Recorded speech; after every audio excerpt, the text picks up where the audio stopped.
I feel like we've been here before. Dragon Ball games are great, they are selling a ton, they are critically acclaimed, but where do we go from here? Dragon Ball Z Kakarot. That's where we go. The new hot game from Bandai Namco, following up Xenoverse 2 and Fighters, two of the biggest Dragon Ball games of all time. I mean, both Xenoverse 2 and Dragon Ball FighterZ are in the top 3 most sold Dragon Ball games in history. But I can't help but feel that this game is making some of the mistakes we've seen previously. I'm quickly becoming the grumpy old man of anime games. Honestly, I'm not sure how I feel about that, but with my grumpiness and age also comes experience, and I've lived through a couple of transformations and transitions in Dragon Ball games in the past. I've watched them go from RPGs into fighting games back into RPGs. I've seen them go from story-driven games to what-if scenarios to online experiences. And not all of these changes were good. One of the most glaring problems this franchise had for a long time was, how do we do a story mode when we've been telling the same story for over 10 years? To understand this problem, we may have to go back as far as the PS2. We could go further back, but I think the PS2 is a good starting point. Dragon Ball Budokai came out in 2002. It became the best-selling Dragon Ball game to date. Even now, it's estimated to be number 4 on the overall charts. It was a crazy phenomenon, think about that. It's 2019. In 2002, the number 4 most sold Dragon Ball game came out. What does that mean for all of these years in between? When the top 3 is Xenoverse, Xenoverse 2, and Fighters, what happened to the years in between these? There had been attempts at making Dragon Ball fighting games in the past, but none looked as good as this. And on top of that, Budokai allowed players to play through the Dragon Ball story with these amazing graphics. Well, amazing at the time. Actually, what you're watching is some up-resed PS2 stuff, so technically this could be a remaster. But the game's success also led to a rut in creativity in Dragon Ball games. After Budokai, we saw Budokai 2, Budokai 3, and they just kind of built on the systems from the first game, and when those games started getting diminishing returns, that is, when people started buying less copies of those games and started being less hyped about it, the game that tried to shake things up and do something different was Sagas, which...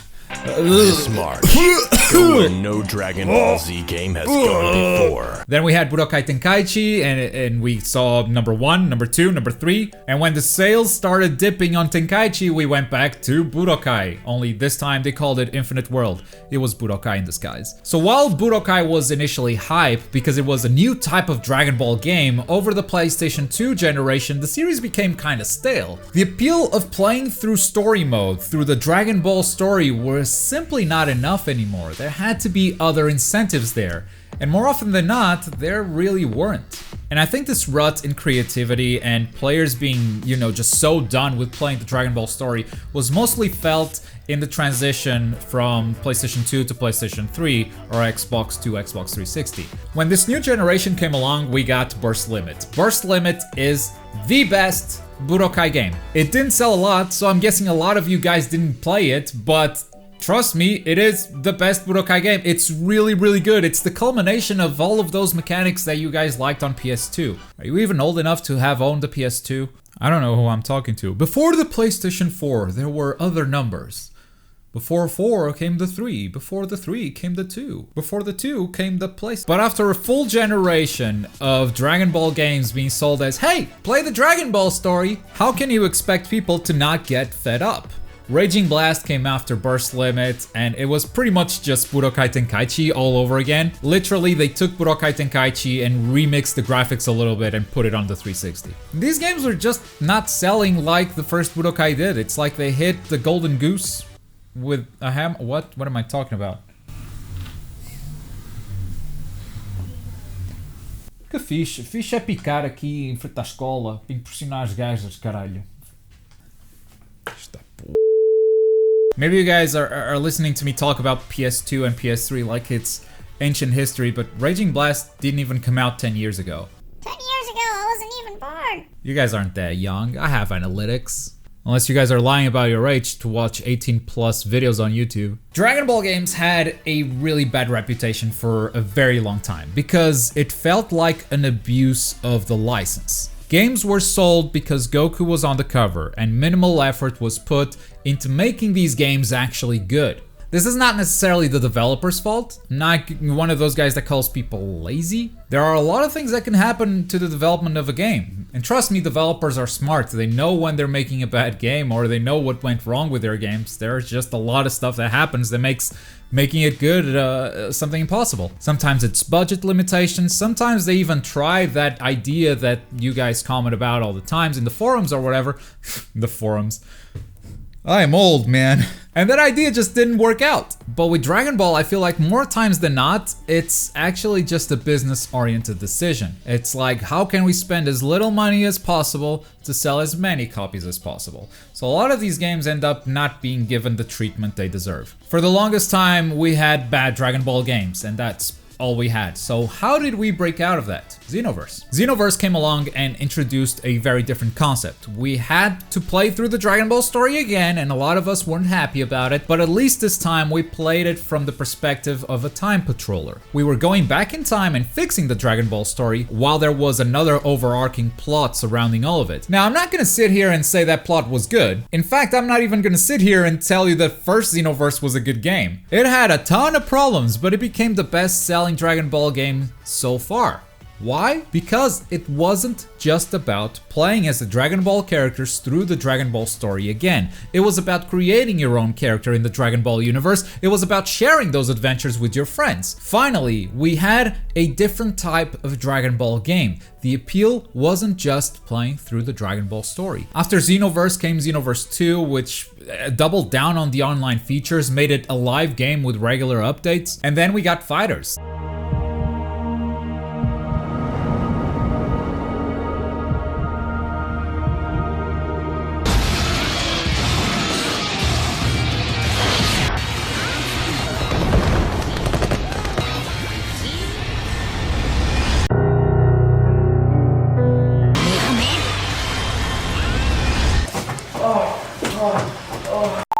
The story in Fighters fucking sucks. But do you know why it's the third best-selling game in Dragon Ball history?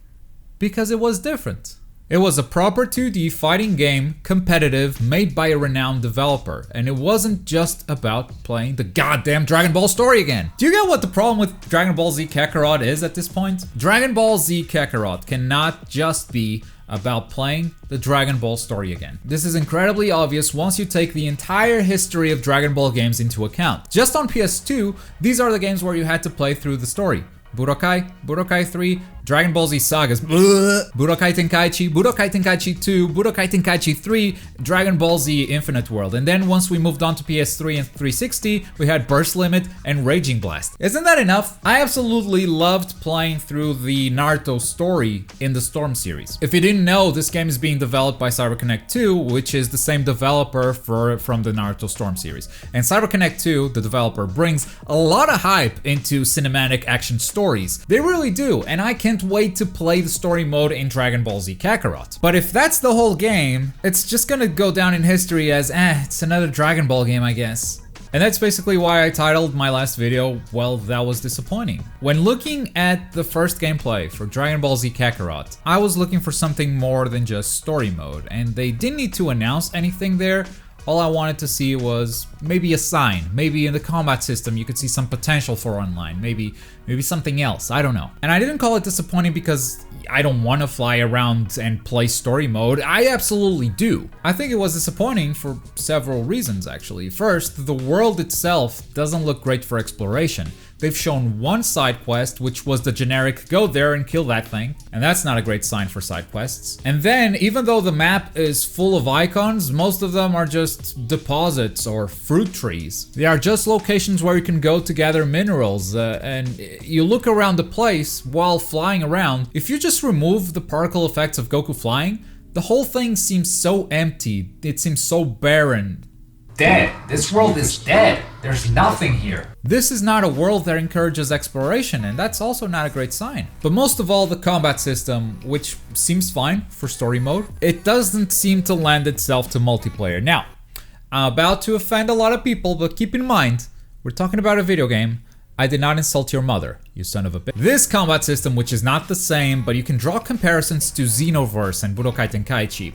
Throughout the history of Dragon Ball games, this was always the worst type of combat system for PvP.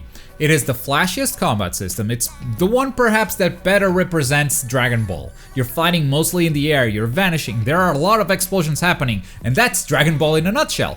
But for fighting other players, it's always the most confusing, the one that rewards mashing the most and not player skill. And coming from the developer that made the Storm series, which had a fighting system with a lot of bullshit, let's be honest, but that has sprung a competitive community and you can play this game competitively, I perhaps expected better. Now, we don't know the full scope of Dragon Ball Z Kakarot. We don't know if there will even be multiplayer. We haven't seen everything you can do in the world, and there could very much be a lot more to be announced. And I do hope that at some point they talk about this game as more than just reliving the Dragon Ball story, which seems to be their main selling point. I honestly don't understand why people were so harsh on One Piece World Seeker, and now the same people are hyped about Kakarot, when both of those games are basically doing the same thing. Except in World Seeker, you didn't really know the story until you play the game. I want this game to be good. I want all games to be good. But if the whole thing is about playing through the Dragon Ball Z story again, unlike Xenoverse and Fighters, which stayed relevant for well over a year, this game will be dead a week after launch. And that's just the harsh truth. I find that people are very quick to leave a comment when they disagree with something, and that might make the comment section feel very negative. So if you agree with any of the stuff that I talked about, please let me know in the comments down below. If you disagree, feel free to leave a comment too, but you probably already did that. Whichever side you're on, thank you very much for watching. My name is Globku, and I'll see you guys next time.